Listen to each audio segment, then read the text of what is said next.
Lenguaje de los textos humanísticos, segunda parte. Vamos a ver ahora los rasgos que tiene los textos humanísticos.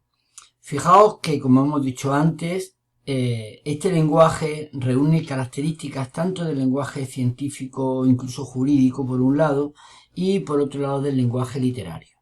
Entonces, en primer lugar, el primer rasgo que caracteriza al lenguaje humanístico, en cuanto que es común con el lenguaje científico-técnico, sería la forma de discurso que se emplea. Porque normalmente se utiliza tanto la exposición como la argumentación. Para plantear los temas se utiliza la exposición, y luego para hacer las valoraciones, para plantear la postura del autor, etcétera, sería la argumentación. Ese rasgo general lleva asociado una serie de rasgos lingüísticos. Es decir, nosotros, para justificar que el texto humanístico está utilizando exposición y argumentación, tendríamos que ver cómo se combinan la función expresiva y la representativa del lenguaje. Por ejemplo, la representativa sería para la función expositiva, mientras que la expresiva iría más bien para la argumentación. El uso de conectores dialécticos, además, no obstante, y por un lado estaría relacionado con la exposición, mientras que el uso de conectores causal y consecutivo irían más, o sea, más acordes con la argumentación. Para aclarar los conceptos siempre utilizamos aclaraciones, ejemplos, utilizando cualquier tipo de signo de puntuación, tanto dos puntos como rayas, paréntesis. También se suelen hacer enumeraciones y distribuciones de los contenidos por apartado de epígrafes, cosa muy parecida a la exposición, mejor dicho, cosa que toma de la exposición. El apoyo en datos objetivos para defender la tesis, sobre todo en el apartado de la argumentación, y en ocasiones el uso de argumentos de autoridad, la analogía, etc. Estos rasgos, repito, que son de carácter lingüístico e incluso textual, estos últimos, vincularían el lenguaje humanístico con la exposición y la argumentación como forma de discurso que emplea. También utilizan un vocabulario especializado, es decir, los tecnicismos. Lo que pasa es que en este caso, claro, los tecnicismos estarían relacionados con el mundo de las ciencias sociales o de las humanidades, de las ramas de las humanidades que se plantee en cada caso. Entonces, por ejemplo, léxico específico de cada materia, y a diferencia del lenguaje científico, los tecnicismos no suelen ser monosémicos, porque pueden estar cargados en algunas ocasiones de connotaciones diversas, debido a que se hayan empleado por distintas corrientes de pensamiento o que hayan variado a lo largo de la historia. También es cierto que busca la claridad, la precisión, el rigor y la cohesión. Estos serían los rasgos generales. Un tercer rasgo general: claridad, precisión, rigor y cohesión. ¿Cómo se consigue? Pues utilizando elementos que precisan y aclaran y completan sustantivos, adjetivos especificativos, pero también pueden ser sintagmas, o sea, adyacentes e indirectos, o incluso oraciones subordinadas. Empleo de definiciones, aclaraciones y resúmenes es también importante. Por ejemplo, la utilización de repeticiones léxicas para tener cohesionado el texto. Ya hemos hecho referencia a los marcadores discursivos, tanto los de carácter expositivo como argumentativo, porque expresan esas relaciones lógicas. Así se refuerza tanto la argumentación como se consigue darle más claridad al texto. Y por otro lado, para la objetividad, en muchas ocasiones se emplean oraciones impersonales, a pesar de que luego en algunos momentos pueda aparecer elementos de subjetividad.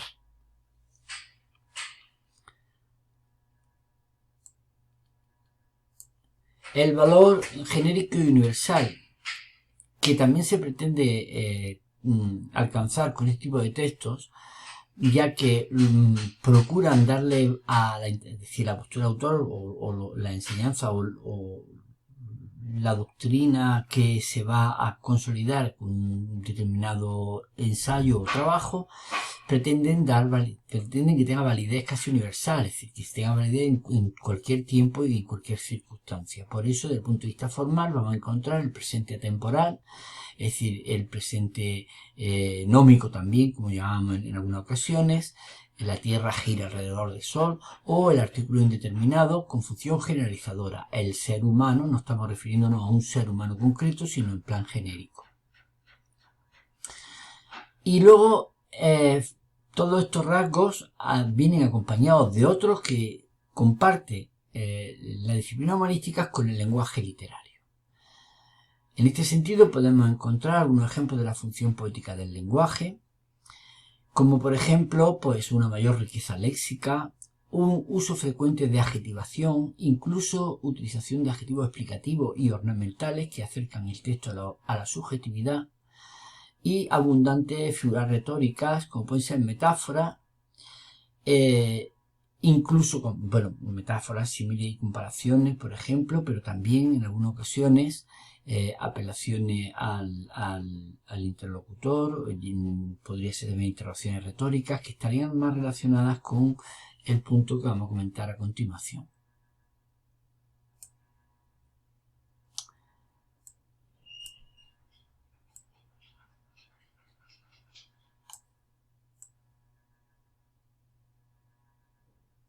No viene la apelación al interlocutor, pero bueno.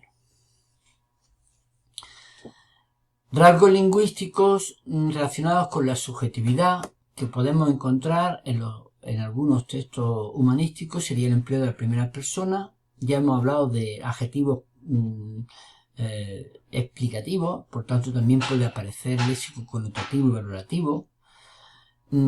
También en los lexemas verbales podemos encontrar alguna subjetividad, sobre todo con su significado. Por ejemplo, considerar, opinar, creer, estarían relacionados con cierta participación del emisor en la valoración de lo que va a decir a continuación, y recursos que confieren expresividad, como son las interrogaciones retóricas o las exclamaciones. A esto es a lo que yo me refería antes, Y por último, tendríamos el empleo de sustantivos abstractos. Esta es otra característica importante del lenguaje humanístico, que no se remite solamente a entidades existentes solo en nuestra mente, sino que también a lo general, a lo conceptual. ¿Cómo se forman los sustantivos abstractos de determinadas disciplinas humanísticas? Por ejemplo, a través de la derivación, por ejemplo, el sufijo ismo, que se emplea mucho en los movimientos filosóficos, algunos sufijos de verbales, miento, ción, ansia, encia, y algunos sufijos de adjetivales que forman sustantivos abstractos a partir de adjetivos, dad, ez, eza, tus. Esto nos puede interesar a nosotros, sobre todo porque luego en las preguntas, si el texto es humanístico, en las preguntas de morfología, de dividir las palabras en el prefijo y sufijo, ya nos están dando la clave de que podemos encontrarnos. Y por último tendríamos la sustantivación de adjetivos mediante el artículo neutro lo. De esta forma se forman también muchos sustantivos abstractos.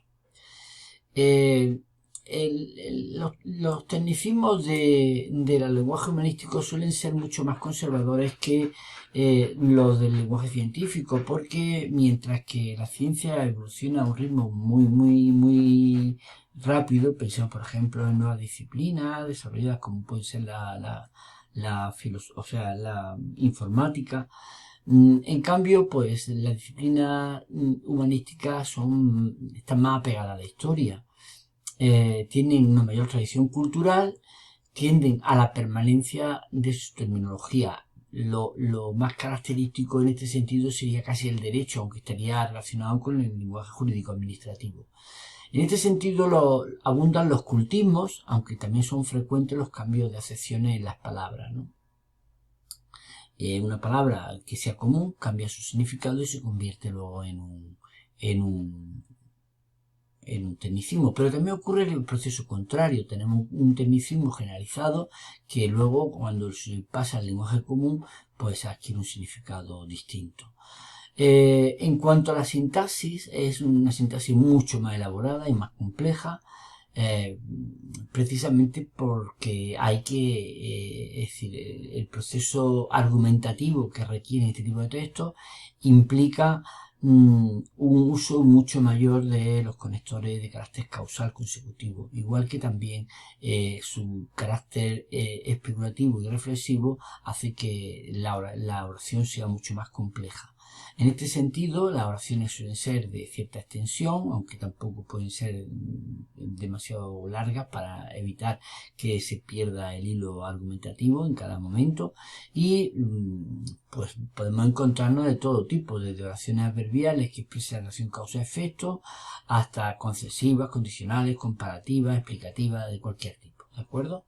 Bueno, yo creo que con esto más o menos nosotros podemos dar por concluido lo que sería el tema. Fijaos, lo que hemos hecho en realidad, para que quede claro, es que para justificar que un texto sea humanístico, en primer lugar tendremos que localizar aquellos rasgos generales que vemos en el texto. Los rasgos generales, si os dais cuenta, en esta diapositiva la estamos colocando aquí con fondo moradillo, ¿veis? Y letra mucho más grande.